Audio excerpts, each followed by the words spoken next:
ప్రపంచమంతా పరుగులు తీస్తున్న ఈ రోజులలో కనీస సదుపాయాలు లేనటువంటి ఎన్నో గ్రామాలు ఉన్నాయి. అటువంటి గ్రామాలలో ఒకటైనటువంటి ఈ గుంటిపల్లిలో ఒక నిరుపేద కుటుంబానికి చెందిన ఒక చిన్నారి కథనే ఈ యువ రైతు.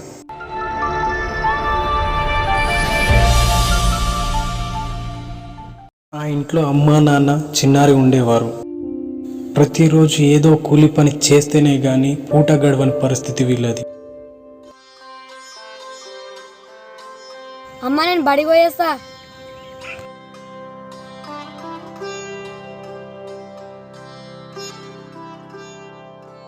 చినిపోయిన బట్టలు వేసుకుంటే అన్నట్టు మీ ఆటలలో అయితే ఆడిపించుకోవద్దు.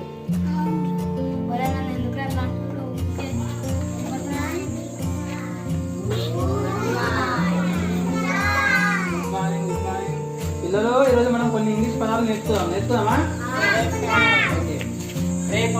బ్రేక్ఫాస్ట్ అంటే ఉదయం తినే ఆహారం. ఇది రాసుకోండి. అరే నీ నోటికేదా సార్ మా అమ్మ కూలి పైసలు వచ్చినాక అరే నువ్వే క్లాస్ మంచిగా చదువుతావు కదరా, ఏమైందిరా నీ బుక్స్? రేపు పొద్దున మీ అమ్మ నాన్న ఒకసారి తీసుకొని రా దగ్గరికి.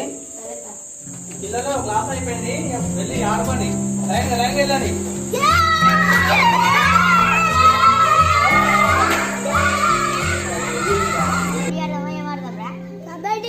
నేను ఆడతారా?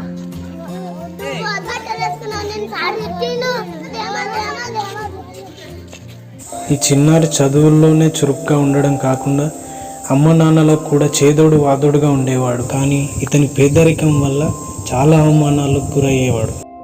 ఆ అమ్మ నాన్నలకు ఈ చిన్నారి అంటే అపారమైన ప్రేమ. వీళ్ళ ఆశలన్నీ ఇతనిపైనే పెట్టుకున్నారు. ఇలా జీవితం గడుస్తున్న సమయంలో అనుకోకుండా ఒకరోజు ఆ చిన్నారి జీవితంలో అనుకోని మలుపులు తిరిగే రోజుగా మారింది. ఏమైందమ్మా, పైసలు ఇయ్యారా? గుడిసె కూలిపోయింది, ఇల్లు కట్టుకుంటామంటే పైసలు ఇచ్చినా ఇప్పటికి 8-9 ఏళ్ళు అవుతుంది. పైసలు ఇయ్యారా? ఇవ్వాలని తెలియదా మీకు?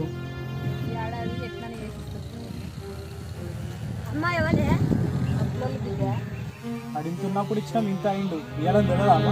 అవన్నీ గుడికరా పురాన్ని ఎట్లా చేసుకోవాలి. చదువు ఖరాబ్ అవుతుంది.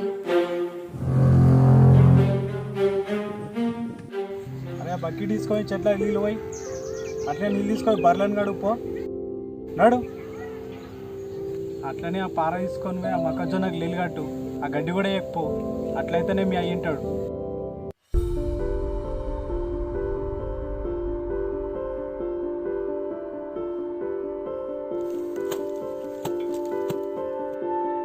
ఇక ఆ రోజు నుంచి ఆ చిన్నారి బాల్యం ఆ యజమాని కిందే పని చేయడానికి సరిపోయింది. వాళ్ళ అమ్మా నాన్న చేసిన అప్పులకి ఈ చిన్నారి జీవితం బలైపోయింది. ఇక ప్రతిరోజు ఏదో ఒక పని అంటూ ఆ యజమాని ఈ చిన్నారితో వ్యవసాయ పనులు, ఇంటి పనులు అన్నీ చేయించుకునేవాడు.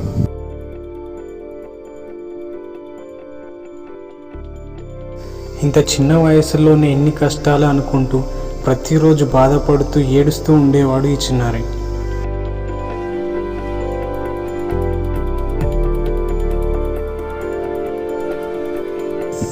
ఈ చిన్నారిని చూడడానికి వాళ్ళ అమ్మా నాన్న ఎన్నోసార్లు వచ్చినా ఆ యజమాని కఠినంగా ప్రవర్తించి ఇతని బాల్యం మొత్తం అతని దగ్గరనే వెట్టి చాకిరి చేయించుకున్నాడు.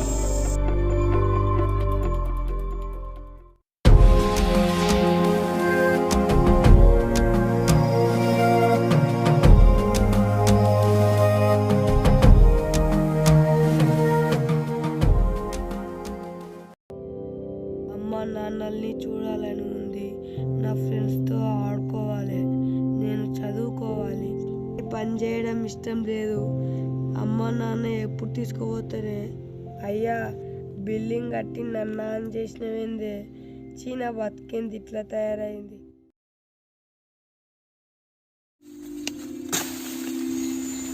దాదాపుగా బాల్యం మొత్తం తన యజమాని వద్దనే వెట్టి చాకిరి చేయడానికి సరిపోయింది.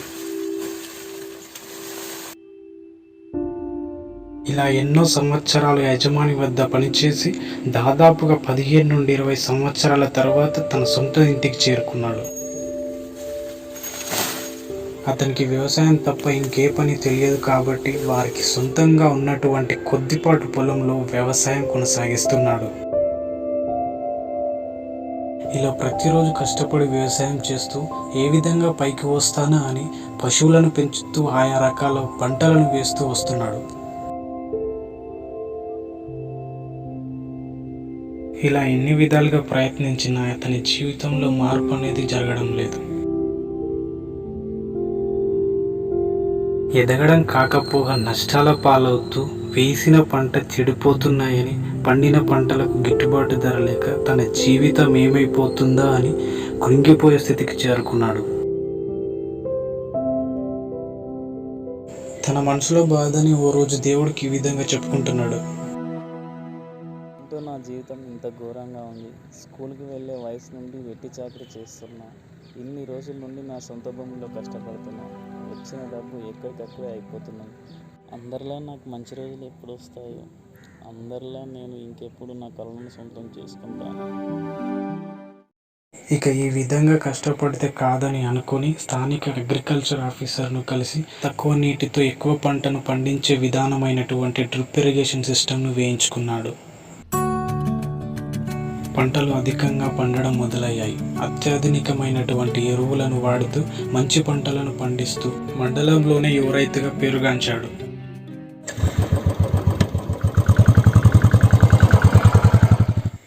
ఇతను పండించే విధానం నచ్చి అగ్రికల్చర్ ఆఫీసర్ తక్కువ భూమిలో ఎక్కువ పంటను పండించే విధానమైనటువంటి పాలీ హౌస్ను వేయించాడు.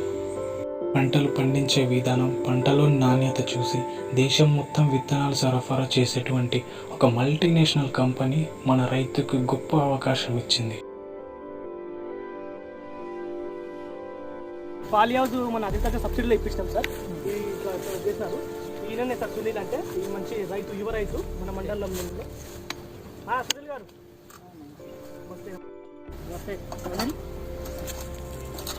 మీ వ్యవసాయం జోనికి సార్ వచ్చినాడు అక్కడి నుంచి. సునీల్ సార్. సార్ ఈయన పేరు సునీల్ సార్. ఈయన యువ రైతు, మన మండలంలోనే అత్యాధునిక పరికరాలతో వ్యవసాయం చేసే ఒక మంచి రైతు సార్. మంచి దిగుబడి ఇచ్చే పంటలు పండిస్తాడు సార్ ఈ రైతు. సునీల్ గారు సార్ కంపెనీ నుంచి వచ్చిండు. సునీల్ అమ్మ, నా పేరు శ్రీకాంత్. అయితే మిమ్మల్ని మన అగ్రికల్చర్ సార్ పరిచయం చేశాడు. అయితే ఇక్కడ చిన్న వయసులో చాలా మంచిగా వ్యవసాయం చేసేది మీరే అని చెప్పేసి చెప్పాడు. అయితే సరే నేను ఒకసారి చూద్దామని చెప్పేసి వచ్చాను. మన ఇండియాలోనే చాలా పెద్ద కంపెనీ. అయితే మన దగ్గర మంచి మంచి సీడ్స్ ఉన్నాయి. ఇండియాలో చాలా మందికి మనమే సప్లై చేస్తాము. అయితే నీ గురించి చెప్పాడు, నేను వచ్చాను చూద్దామని చెప్పేసి. అయితే మా కంపెనీ తరపున నీకు కొన్ని సీడ్స్ మేము ప్రొవైడ్ చేద్దాం అనుకుంటున్నాం. మరి మీరు ఓకే అంటే మేము ఈవెనికి రెడీగా ఉన్నామా? తప్పకుండా సార్. ఒకసారి చూపిస్తాను, మీరు చూడండి ఒకసారి. సురేష్,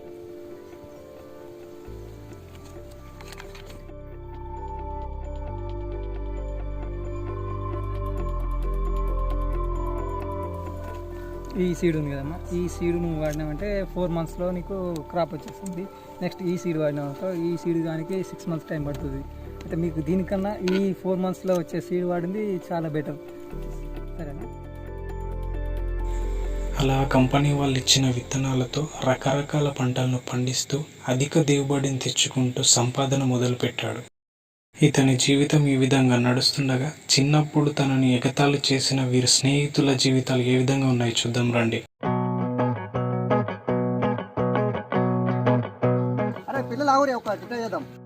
నీకు దండం పెడతాను, వీడియోలు ఇస్తాను, అయ్యే కొడుతున్నాను.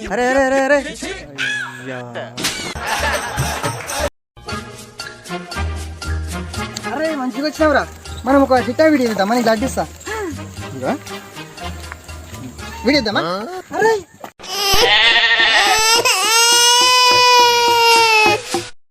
ఏమైంది ఈ మధ్య కనిపిస్తలేవు?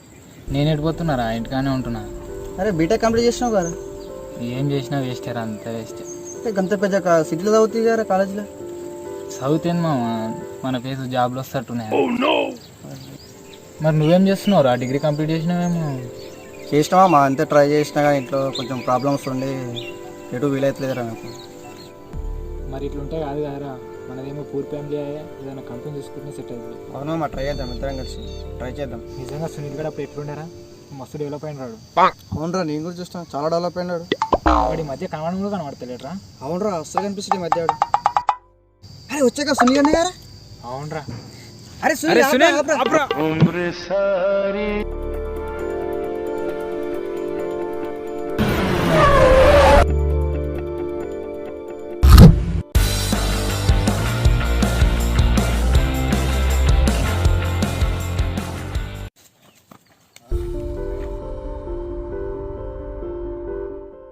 చాలా బిజీ అయినట్టున్నావు మామ, కనబడతానే లేవు.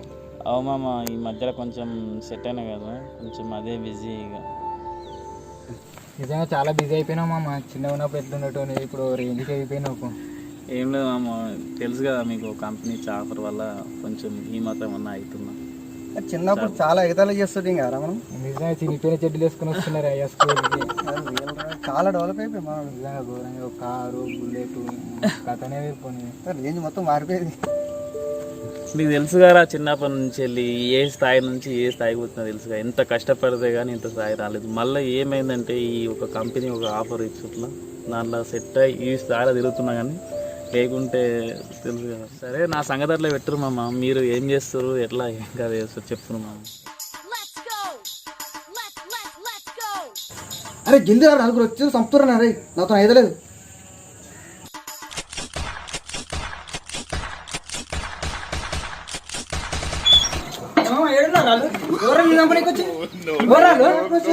నలుగురు వచ్చేయండి. ఏడున్నారు పబ్జి అన్నారా? పని పాటు ఏం దగ్గర ఎవరు ముంగట వేసుకున్నావు, ఎంత టెన్షన్ పడ్డారా? చూడడం, తిరగడం, తినడం అలానే ఉంటున్నారు. అవునా, ఏదో కంపెనీ అంటున్నారు కదా మామ, అందులో ఏమైనా వేకెన్సీ ఉంటే మాకు సెట్ చేయండి. తప్పకుండా మామ, మీకంటే ఎక్కువ ఏముంది. ఇప్పుడే మా మేనేజర్ కాల్ చేసి అనుకుంటా, ఉందంటే ఖచ్చితంగా సెట్ చేద్దాం మామ.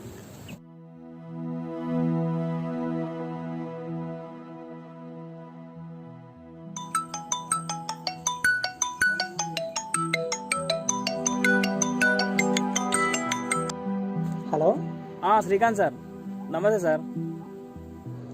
సునీల్ చెప్పమ్మా. ఏం లేదు సార్, మా ఇద్దరు ఫ్రెండ్స్, ఒకరిది బీటెక్, ఒకరిది డిగ్రీ కంప్లీట్ అయింది. Okay okay. వాళ్ళకి ఏమైనా మన కంపెనీలో ఏమైనా జాబ్ ఆపర్చునిటీ ఉంటే చూడ రాదు సార్? సరే ఓకే ఓకే, రమ్మని చెప్పు. అయితే పొద్దున మార్నింగ్ వాళ్ళని డ్రెస్సింగ్ తీసుకొని రమ్మని చెప్పు. పంపిస్తాను సార్, తప్పకుండా వాళ్ళని పంపిస్తాను. ఓకే సార్, ఇప్పుడే ఫోన్ చేసినాము సార్కి. ఫోన్ చేస్తే రేపు మార్నింగ్ 10 o'clock వరకు మీరు వాడి పోయి శ్రీకాంత్ సార్ అని కలుగురి, మీరు రెజ్యూమ్ తీసుకొని ఊర్రి, సార్ ఖచ్చితంగా చూద్దామని చెప్పిండు, హెల్ప్ చేస్తా అని చెప్పిండు. తప్పకుండా మీరు సెట్ కావాలి. మన సునీల్ గారు సార్ చెప్పడం వల్ల ఇంటర్వ్యూలో సక్సెస్ అయినాం రా. అవునరా, మనం కొంచెం జల్దీ అని కలిస్తే లైఫ్లో ఇంకా ముందే సెట్ అవుతుంటారా మనం. అవునరా, ఇప్పుడు ఏదైతే ముందరా జీవితం గడపనికి అయితే దారి అయితే తెచ్చుకున్నాం. అవునరా, అదే కరెక్టే. వానికైతే దావతి అది ఎట్లా ఫోన్ అయితే ఫస్ట్ టైంకి. అవునరా, చేద్దాం.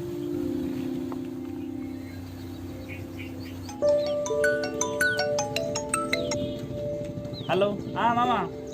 హలో, ఎడనా మామ? ఇదే ఊర్లోనే ఉన్నా మామా. అవునా, జాబ్ సక్సెస్ అయింది. కంగ్రాచులేషన్స్. ఈవినింగ్ పార్టీ ఇద్దాం అనుకుంటున్నాను. నాకా మీరేమి ఇస్తారు కానీ సాయంత్రం ఇంటికి వచ్చేసేయండి, నేనే ఇస్తాను మీకు దావత్. ఓకే మరి కలుద్దాం మరి.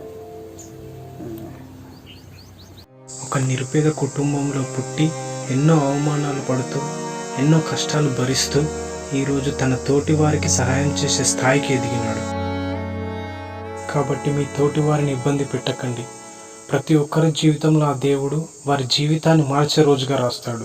చూశారుగా ఫ్రెండ్స్, ఏదో ఈ షార్ట్ ఫిలింలో చూపించినట్టుగా ఇంత ఈజీగా రౌత్ అనేది డెవలప్ కాలేడు. అది ఎక్కడ నిజం కాదు. ఇక్కడ మేము చూపించింది కల్పితాలు మాత్రమే.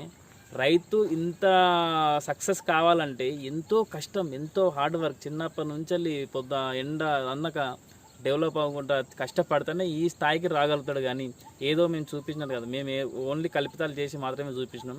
రైతు ఈ విధంగా డెవలప్ అవుతున్నట్టే మాత్రం అంతకుమించిన సంతోషం అయితే ఏది లేదు.